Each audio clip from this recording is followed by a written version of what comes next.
This week at work, I want to quickly just address again, why do we do what we do? And really, it should be structured around two things in particular. The first is purpose. And for many of us, we get into a business, maybe it's because we weren't able to find employment elsewhere, but we get into a business driven by a purpose. And the initial purpose is always centered on getting economy for ourselves. How do we create an economy that we can use to feed ourselves and live a lifestyle? So purpose, economy-centered, driven by that. It changes over time. Because when it comes to economy, we start off having needs. The needs are to put food on the table, to buy a home, to put a roof over your head.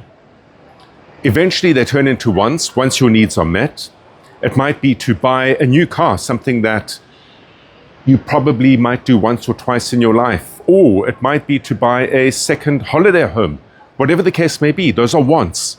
They're not necessities, they're not needs, they're wants. They are luxury choices, for want of a better expression. But once your needs and wants have been met, what happens then next? And that's where purpose needs to translate into meaning. Answering a more philosophical question around, well, why do you do what you do? What are your key drivers behind getting up and grinding out the business, sustaining a business and building a business and putting up with everything that it takes to sustain and build and grow that business day after day, once your needs are met and once your wants are met? And that lends itself to a completely separate topic, because there's a second motivation behind why we do what we do. And that needs to be framed and seen as our intent. Effectively, it takes 10, 20, 30, 40, 50 years to build the business that you have. It takes constant, ongoing investment in time, attention, sacrifice, risk, money, tolerance, abuse from thoughtless governments and new policies, which now seems to be the norm across the world from a business owner's perspective. But it is never ending. And to what end? Surely your intent should be that of a day, you can exit the business for a capital profit, a capital gain. In other words, the business you've built that has met your purpose, initially your needs, then your wants, and then meaning, you can exit and get a proper return on the last 20, 30, 40, 50 years of ongoing consistent investment. And that normally is realized through a sale of the business. Yet 94.6% of businesses in the United States, which is the most vibrant economy regarding the world of entrepreneurs and business ownership, close. They simply don't sell. It has nothing to do with time. It has nothing to do with size. It has everything to do with how that business was initially built. They were built purely to meet purpose. The generation of economy for needs, wants, and eventually, hopefully over time, some sort of meaning.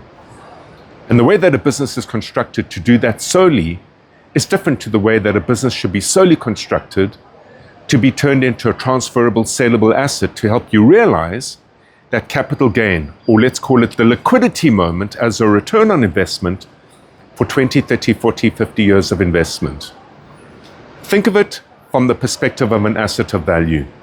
It is a business model that allows you to have your cake and eat it.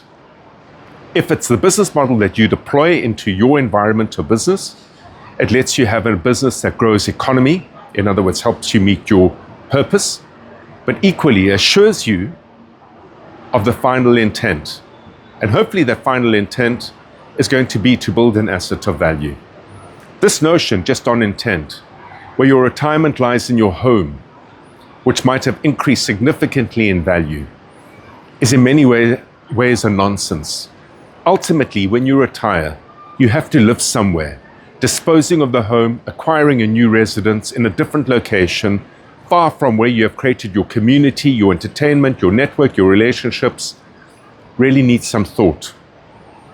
If that's the argument that you hold on to, perhaps it's time to change and consider that maybe a more viable exit that allows you to have a viable, exciting, feasible, well-earned lifestyle post-sale of business should be found in selling the business to enjoy that capital retirement.